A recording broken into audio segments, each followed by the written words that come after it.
pump gas. Sounds like something that's just ubiquitous, normal. I think there's more of the story, isn't there, Greg? No, it's the stuff you get out of the pump, and it's the same everywhere, right? Like, sure. When you're driving across the country, you just fill up, and it's all exactly the same. Same number on the pump. Until you get that 91, 93, what is that? It's like somewhere in New Mexico. And also now you can't get 93 anymore, yeah. Yeah, so. Certain places. But yeah, I mean, same stuff, right? Yeah, no. There's no oceanfront property here in Arizona either. But I just put my down payment down. Oh, I'm so sorry about that, right?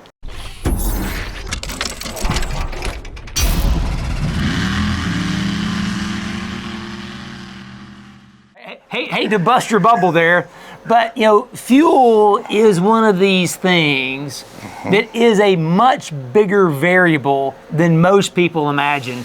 And we came across some information just the other day. Oh yeah. Whew, I mean, yeah, batten down the hatches, tighten your belt, because you're getting ready to go for a ride. There's some big information regarding fuel, regarding pump gas, that you really need to know, because this summer, I mean, all hell broke loose, didn't it, Greg? Yes, it did. And these tests explain a lot. And to be clear, these are white paper tests. These are not marketing. This isn't a brand trying to sell you anything. These papers are scientific studies. Yeah, I'm not selling gas. He ain't selling gas. Yeah, right? And these are ISO certified laboratories conducting these tests. Yep. These are, I mean, this is all real data. Oh, and it's government published data, lots of things. So let's go back to the very beginning and let everybody know where kind of the seed of this conversation came from. As people may know, I've been doing testing with the guys out at Shaver Specialty Racing Engines for well over a decade and a half, like 15 plus years. We've been out there dynoing away. We've had the same little engine that literally has I think we're over 5,000 or 6,000 dyno pools on this same engine. That is such a cool engine too, because it is, I mean, if somebody... It's the most basic small block Chevy ever. And if somebody opens a can of fuel inside the dyno cell, it tells you. Oh because yeah. It's that consistent. That engine is incredibly consistent. One of the nice benefits of testing there is they're literally 3 miles from the ocean. Yeah. So the barometer literally never moves. They've got a brand new Superflow Black Widow dyno that is incredibly consistent. Yeah. Everything about it is just good, and we have this massive amount of data and history. And it was funny because we do our normal testing cycle. We're out here usually January, February. Then we come back around May, June, and we know that there's winter blend fuel and there's summer blend fuel, and we're used to that seasonal change because we don't always go to the same gas station, really the exact same station at the corner of Vianza. Oh yes, it's consistency, and we knew that seasonal change and what to expect. Well, this past year, man, it was huge. But at first we said, that our normal station was closed. We went somewhere else and got gas. Well, maybe it was the other station had bad gas or something. And then you tested it. And it was the same. And we actually went back and said, wait, hang on, we're going to run this again. But we're like, well, these two brands are the same, but they're all worse than they were 2 months ago. So here we are in a 4-month cycle, and the engine's just losing power, but yet we're looking at blow-by, we're looking at everything else, and we're like, wait, no. Everything about the engine blow-by-wise is getting better. The fuel flow is wait, nothing's adding up here other than something's changing with the fuel. So what do? We change fuel, and all of a sudden, all the power comes back. Just by changing the gas. And our first indication that it was the fuel is Dyno Don there. Yep, that was actually awesome. When he looked at it and he's like, all right, well, let's pull timing and see what happens. Right. So he pulled timing out of the pump gas, and it picks up 5 horsepower. That's 2 not, degrees, that's not how 5 that works. horsepower. No. Normally that's That tells you something's wrong. And it's wait, after 10 years of running the same fuel with the same timing, with the same cylinder head, with the same spark plugs, the same gap, the same everything, what the hell? We're pulling timing out and we're gaining power. You mix in a little bit of race gas, and all of a sudden it jumps 10 horsepower. We're like, whoa. Something's wrong. Something's wrong. All right, so we've given you the backstory. So why are we ranting on about this? Because that backstory is kind of scary, like what we found. All right. So if people don't know, not only with my background at Driven, Joe Gibbs Racing and being the oil guy, we also developed some fuel additives. So as part of that process of working with companies like Afton and Lubrizol, who are the big additive companies that supply to all the brands of the stuff you buy at the parts store, right? Yep. It's, the stuff you buy at the parts store, those are the marketers. The people that make the molecules are either Afton, Lubrizol, Infineum, or Oronite. Yep. And when it comes to fuel additives, the two big ones are Afton and Lubrizol, which we worked with. And so I actually was a member of ASTM. I've actually been trained and gone and certified at different classes from both gasoline and diesel. So I know how fuel is made. I understand how it's distributed. So when all this stuff, I still get information about petroleum fuels. Insider stuff. Yeah. And I got this report a few weeks ago that said that this summer we had the record amounts of ethanol fuel blending. Now, the great thing is it actually showed that timeline. From 2004 to today, it showed the amount of ethanol in our fuel system by year. Yep. And it goes from less than 5%, like around about 4.5%, to over basically 10.5% this summer over time. In the last year or two, it actually crept up. In this past summer, it was a record amount, the highest ever. It was the record amount of ethanol used in gasoline. Right. And there's a reason for that. And that is that, during the pandemic, 3 million barrels a day of refining capacity globally went offline. That's a lot of that's a lot of fuel. 3 million barrels a day. Now that's barrels a day. Yeah, not gallons. Not gallons, because each barrel is 42 gallons. So take 3 million, multiply that by 42. That's the amount of 126 million gallons. Check me. It's a lot. Check me. It's a lot. A day. Went offline globally. So, as the economy recovered and people started driving again, I see this past year, people are being active again, they're racing, they're traveling, they're doing all the things. Demands for fuel increase. Demand comes back. The problem is, supply didn't come back that quickly. We've only added about maybe 1 million of those 3 million we lost back. So we're still about 2 million barrels a day short in terms of global refining capacity.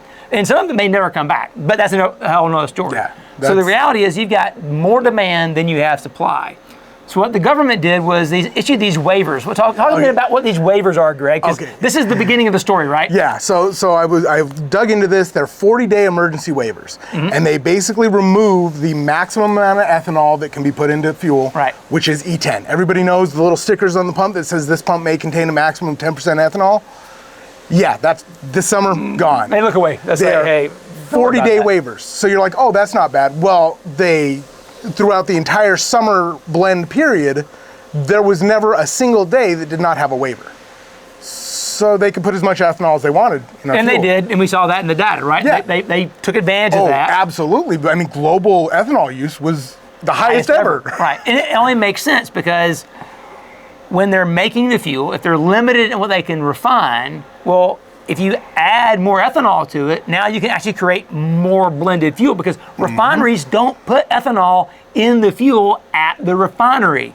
Like, say, here in Phoenix, where we are right now, all the fuel comes from California through the Kinder Morgan pipeline. So if you're over there near where the old Edelbrock building was in Torrance or LAX, the Chevron refinery, all those refineries right there in Los Angeles produce the fuel. They call it RBOB, so it's reformulated gasoline for blend stock oxygenated blending, right? So that's a cool name. I'm sorry, RBOB is just cool. Yeah, it's RBOB. So, like for example, 87 octane gasoline is actually 83 octane RBOB. Plus 10% ethanol. Right, which bumps it up. 87. Because ethanol has a higher octane than the gasoline does. So that blend that's put in at the terminal, because what comes across the mountain in the pipeline is 83. It goes in the terminal. Well, then that fuel is put in the tanker truck at the terminal.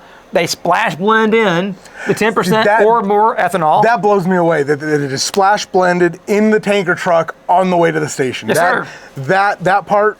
RBOB, ethanol, and the additive package, be it LAC package or top tier. And that's a whole other we won't get into that right now. But top tier gas is top tier gas. Big difference, right? in what that additive package can be. So all that's blended together, and it splash blends as it drives around to make its deliveries. That's insane. That's what the fuel here in Phoenix is. So if they can put more ethanol in it, then it means they can use less gasoline, which means the yield is greater. So there's more fuel supply, which is, essentially that's what the waivers are about, right? Yeah. The government recognized, hey, there's a high demand for fuel. There's a supply limitation. We're going to look the other way and let y'all do what you need to do to make more gas. And that's what they did. They basically took cornflakes and poured them into your ground beef to make a bigger meatloaf.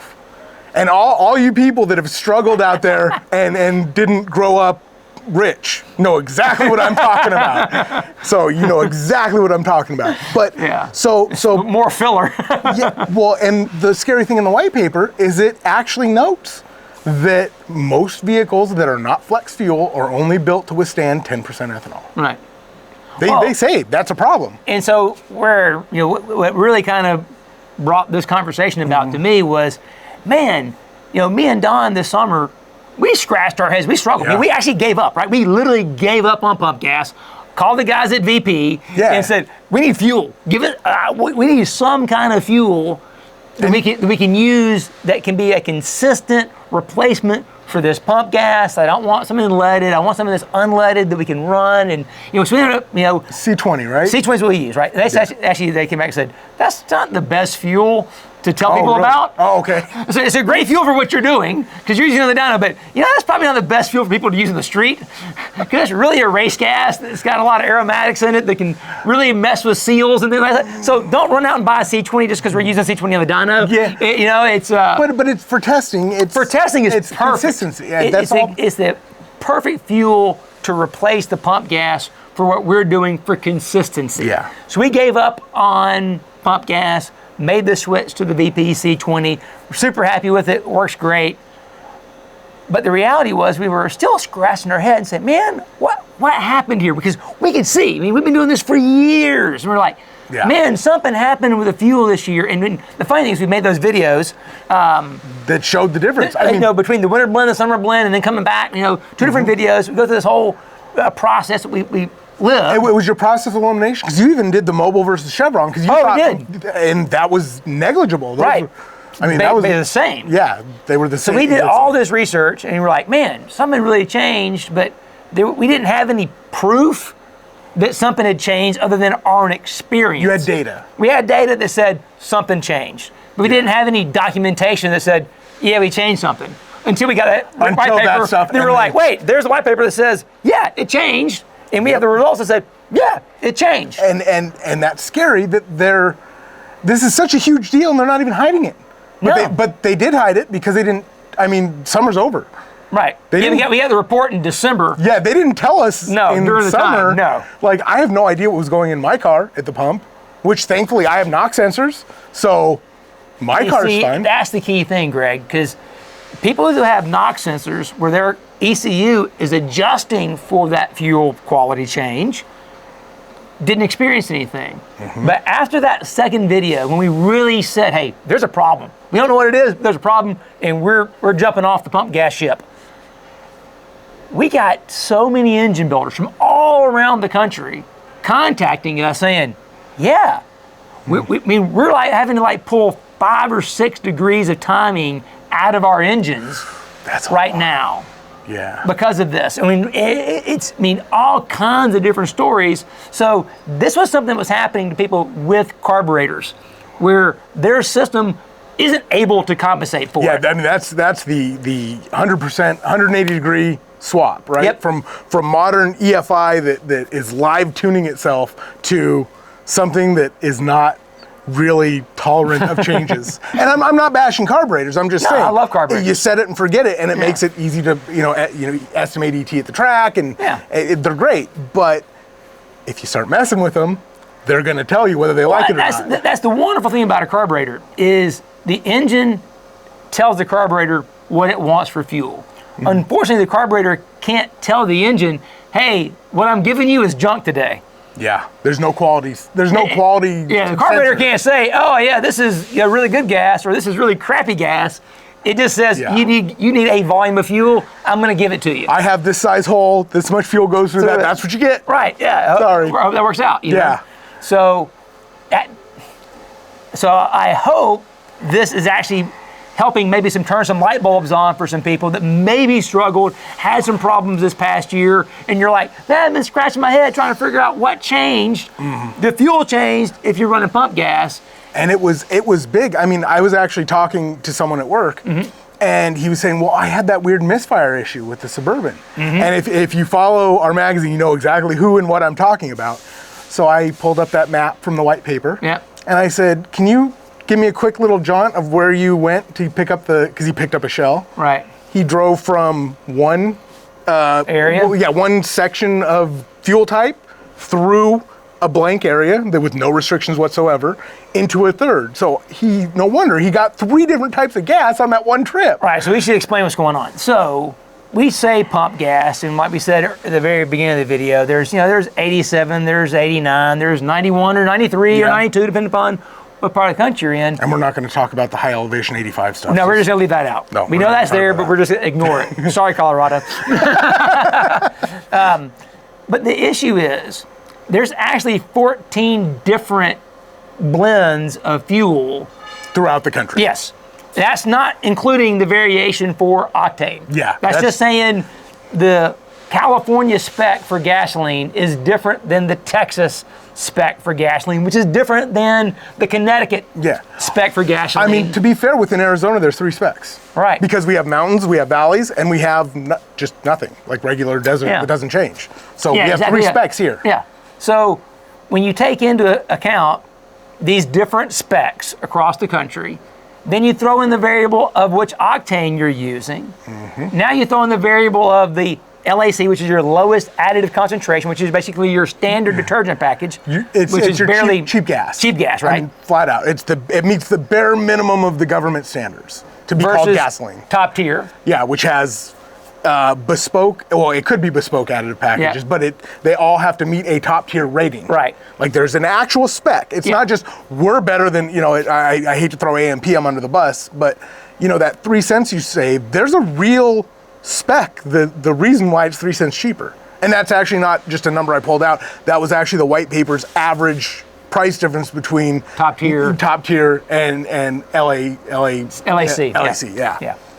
And the thing is, it's literally a 19 times difference. 19 times. Yeah, 19 times. 1900%. Yeah. This is... I feel like the teacher from Ferris Bueller's Day Off, right? Yeah. 19 times, difference in deposits. So the LAC fuel, the cheap fuel, produces 19 times more deposits for the same octane fuel as top tier. Yep.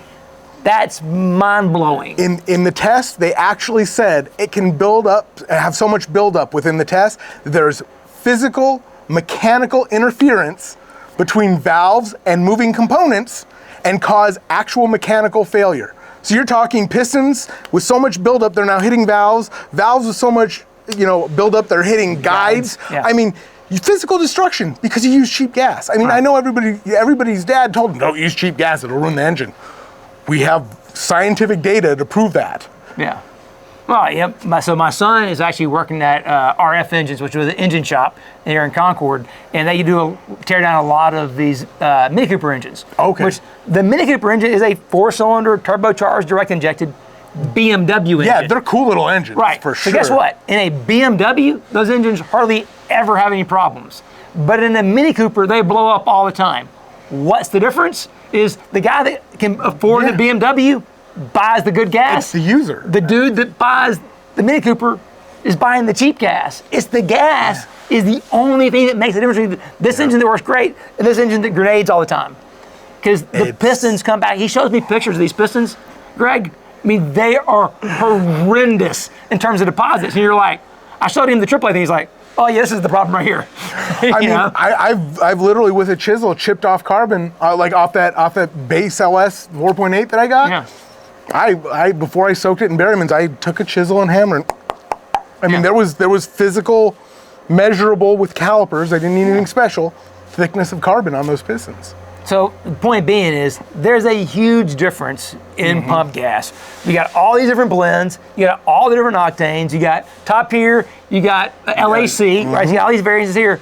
Oh, and then you have the seasonal variations, right? So let's just double, well, how many different, I mean, because it's not just like, oh, one winter spec, one summer spec. It's different for every single one of those 14 special zones. Right, so like in Hawaii, where the weather never changes, there's only one fuel all year long. Yeah. So well, three technically, because they got the 3 grades, right? Oh, yeah. So we got we got 3 there. Yeah, but there's no summer-winter change in terms of the read vapor pressure, right? So the vapor pressure of the fuel changes based on the weather conditions. Yep. So like in California, they have a winter blend and a summer blend because their weather there is pretty stable. So there's maybe a little bit of mixture between the two to account for that variation. And that, based on our testing in California, we know that happens between March and May. Yeah. That if we're testing in early March and you come back in late May, it's going to be different. And so it changes somewhere in there. It's funny that you say that because the waivers started in April. Yeah. So it's funny how that kind of works out, right? It all lines up right there, huh? Yeah. You know, so. But there's other areas of the country where the weather is more volatile, so that there may be 4 or 5 variations in the fuel spec in terms of vapor pressure because of those seasonal variations. Well, I mean, again, let's bring Arizona into it. Right now, we're in Phoenix. We're at what, 700 feet above sea level? Where I live, we're at 5,000 feet. I mean, we actually have some mile high points, and there's snow on the ground right now. And not down here. Yeah, not down here.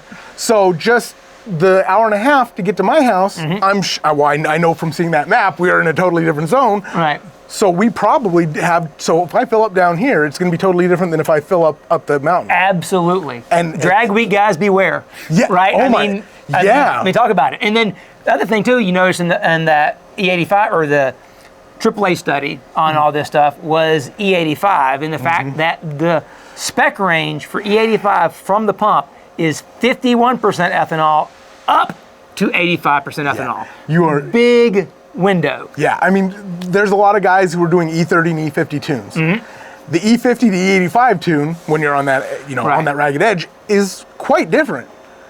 And just think about that. That is an acceptable variation in every bit of E85 across the country. Yep. So if you're getting E51, that's not a bad station. It's within spec. Now, if it's E50, it's out of spec. But you're not going to be out of spec that. But I mean, the spec is so wide, you can't just take pump E85 if you've got a tuned engine. I mean, you put anything on the edge and you start taking stuff away from it or adding things to it. I mean, look at the shaver engine. Yeah. I mean, okay, cool. It was only 8 horsepower. And I say only because on the street, that's not going to blow anything up. No. But if you had had 2 more degrees of timing in that, then you'd be hurting parts. Right, yeah, we were that close. Yeah, it was. We were that close to having a problem. And the thing is, we have a conservative tune-up in that engine because we want it to last. We want it to be consistent. So we're not pushing the edge. If we had been pushing the edge, we would have fallen over the cliff and it would have hurt us. How many of you guys have gone to your tuner and you want that dyno sheet, right? So you tell them push it. You want the hero number. Yeah, I mean, we're all guilty of it. Yeah, I mean, if the engine's on the dyno, you're gonna find that last little bit. It's just in your nature. You're a car guy. You're trying to make power. Everyone wants that hero dyno run that has the big number. Yes. That you can kind of put your chest out and say, yeah, I mean, we're all there. And then how many people pull it back? Oh yeah. I mean, honestly, yeah. The smart thing to do, cool. You just put up a dyno sheet. You made your number, cool. Go pull it back a few degrees. Yeah. No, we don't do that. We don't do that. We're like, yeah, now we're running with 36 degrees of timing on the street. Yeah. And then the season changes. Yeah. And then our gas changes. Yeah. And then it's not a knock sensor car, so boom. Oops. This is if you want to consider this video anything, this is your public service message. This is your warning. Right? That, hey, there was a big change in pump gas this past year because of it. Well, the reality of the situation is, as long as there's increased demand again this year, guess what?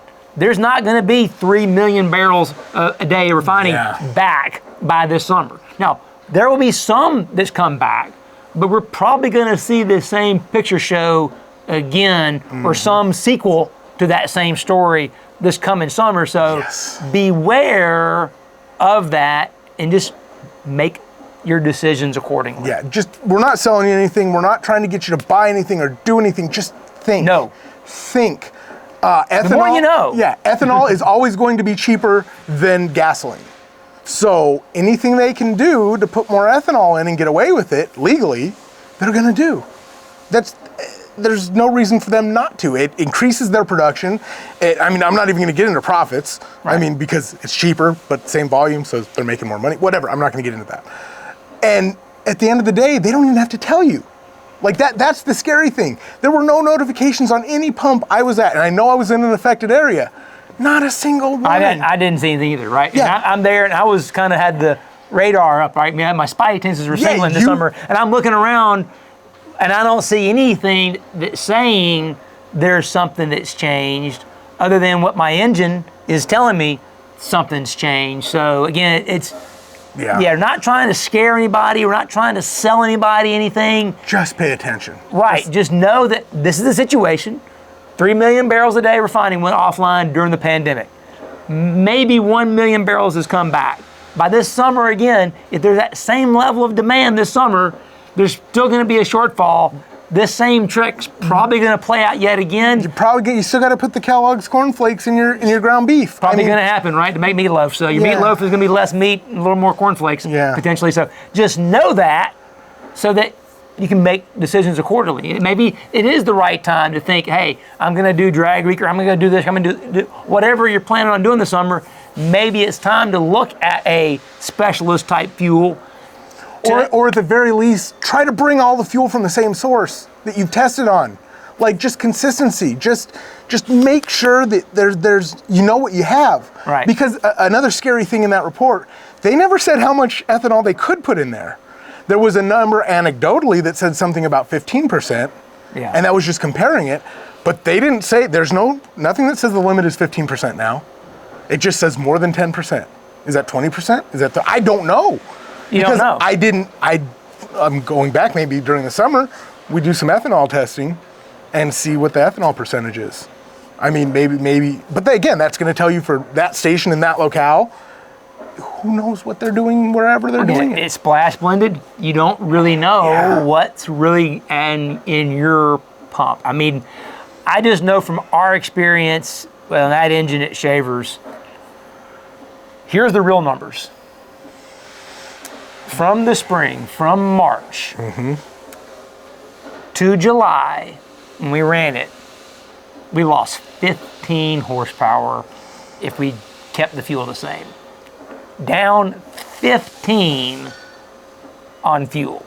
When we changed the fuel, we got that much back. I mean, what would we do for 15 horsepower? I'm just telling you. It made it really difficult. And what we were trying to do. And what's the power? It's like a 400 horsepower engine. It's a 450 horsepower engine. That's a ton. That's not 15 horsepower and 1,000 horsepower engine. So all right. As probably a lot of people have seen, right? We did a video with Greg Anderson honing my dad's block. Yes. All right. Yes. So I can tell you for a fact that how he hones that block is the same process they do for the Pro Stock stuff. Maybe not the exact same crosshatch angle, maybe not the exact RPK, RVK numbers, but that same process is the exact same. And it's because it works. They didn't do it because they like Lake Speed Junior or whatever, right? They do what works. They did it because it made their engines better. They made more power making that change, right? I can't tell you what power change that is, but it made them better. I mean, so we were doing that same thing to that block at Shavers, the exact same honing process from where we were in March to where we were in July, where we lost 15 horsepower based on fuel. We changed surface finish and went to a better package. Yeah, so you're making more power. That engine had less blow by. Everything about it was, this engine's better. Yep. But it couldn't make the power because the energy in the fuel wasn't there. Yep. And that's the key thing about ethanol. Ethanol has a lower energy content than the hydrocarbons, so the gasoline does. So if they're putting more ethanol in the fuel, your potential energy is less. That's why we lost all that power. When we got it out, right, and we just put C25 in it and put real race gas in it with lead, holy crap, that thing was like, boom. But we weren't in a video saying, hey, we picked up 15 horsepower, you know, on a ring seal because of the hone. We weren't going to say that because we couldn't say that honestly because back here we tested on pump gas and the big number was on race gas. So, well, obviously the race gas is better. Well, yeah, duh, we know that. But we were like, it's what made us question everything. It's we're seeing this crazy delta, and we're like, the engine's sealed up better. It's making less blow by. We got the same home. Less power. But it's like, how is that possible? Until you look at that study, and the study shows you they put more ethanol in.